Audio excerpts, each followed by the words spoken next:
అయోధ్య అంటే పరవశింపజేసే పురాణం. అయోధ్య అంటే ఓ చరిత్ర. అయోధ్య అంటే వెల్లివిరిసే వర్తమానం. అయోధ్య అంటే సాటి లేని మేటి భవ్యమైన భవిష్యత్తు. తరతరాలకు తరగని చెరగని చెదరని పెన్నిది. అలాంటి అయోధ్యలో ఆవిష్కారమైన రాముని కోవెల ప్రతి రామభక్తుడి హృదయ సీమలో వెల్లివిరిసే సిరివెన్నెల.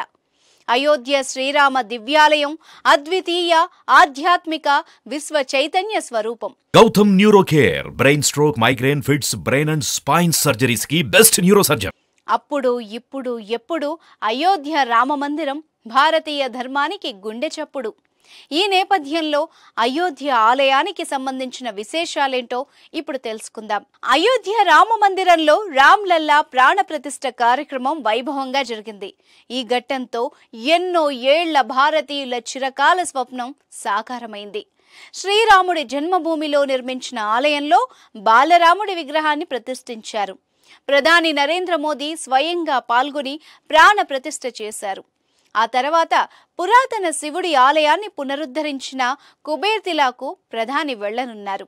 అయోధ్య రామయ్య ప్రాణ ప్రతిష్ఠ వేడుకలో దేశంలోని అన్ని మతాలకు చెందిన ఆధ్యాత్మికవేత్తలు సాధువులు హాజరయ్యారు. పలువురు విదేశీ ప్రతినిధులు సైతం హాజరవ్వగా దేశంలోని వివిధ రంగాలకు చెందిన ప్రముఖులు సైతం ఈ వేడుకలో పాల్గొన్నారు. శ్రీరాముడి ఆలయాన్ని నాగర్ శైలి సాంప్రదాయంలో శ్రీరామ జన్మభూమి తీర్థక్షేత్ర ట్రస్ట్ నిర్మించింది. ఆలయం పొడవు తూర్పు పడమర 380 అడుగులుంటుంది.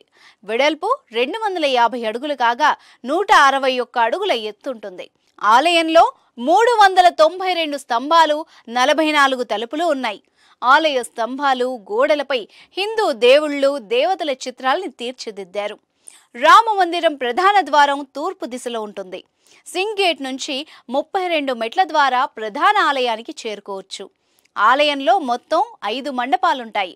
నృత్య మండపం, రంగ మండపం, సభా మండపం, ప్రార్థనా మండపం, కీర్తనా మండపాలను నిర్మించారు.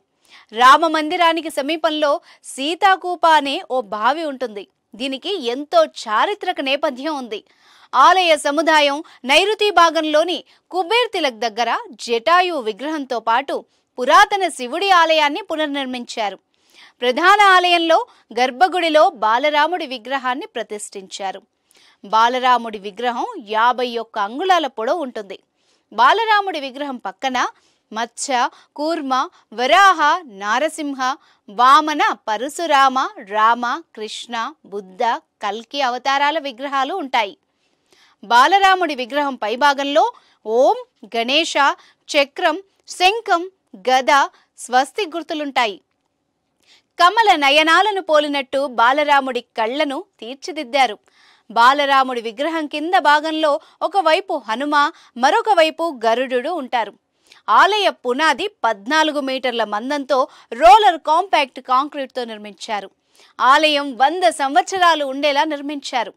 రిక్టర్ స్కేలుపై 8 తీవ్రతతో భూకంపం వచ్చినా తట్టుకునేలా పటిష్టంగా ఆలయాన్ని నిర్మించారు. ఆలయ నిర్మాణంలో ఇనుమును ఏమాత్రం వినియోగించలేదు. తేమ బారి నుంచి నేలను రక్షించేందుకు గ్రానైట్ ఉపయోగించి 21 అడుగుల ఎత్తైన ప్లాట్ఫామ్ను నిర్మించారు. ఆలయ సముదాయంలో నీటి శుద్ధి కర్మాగారం, ప్రమాదవశాత్తు మంటలు అంటుకుంటే దానికోసం నీటి సరఫరా, మురుగునీటి శుద్ధి కర్మాగారం నిర్మించారు. ఈ ఆలయాన్ని సాంప్రదాయ స్వదేశీ టెక్నాలజీతో నాగర్ శైలిలో నిర్మించారు. ఇక ఆలయం కోసం ప్రత్యేకంగా ఓ విద్యుత్ సబ్స్టేషన్ ఉంటుంది. భక్తుల సౌకర్యార్థం 25,000 మంది సామర్థ్యంతో ఉన్న ఓ ఫెసిలిటీ సెంటర్ ఏర్పాటు చేశారు. రాముడి దర్శనం కోసం వచ్చే భక్తులు లగేజీని భద్రపరుచుకునేందుకు ప్రత్యేక లాకర్లు ఏర్పాటు చేశారు. మూత్రశాలలు, బాత్రూంలు, కుళాయిలు ఏర్పాటు చేయగా 70 ఎకరాల విస్తీర్ణంలో చెట్ల పెంపకం చేపట్టనున్నారు.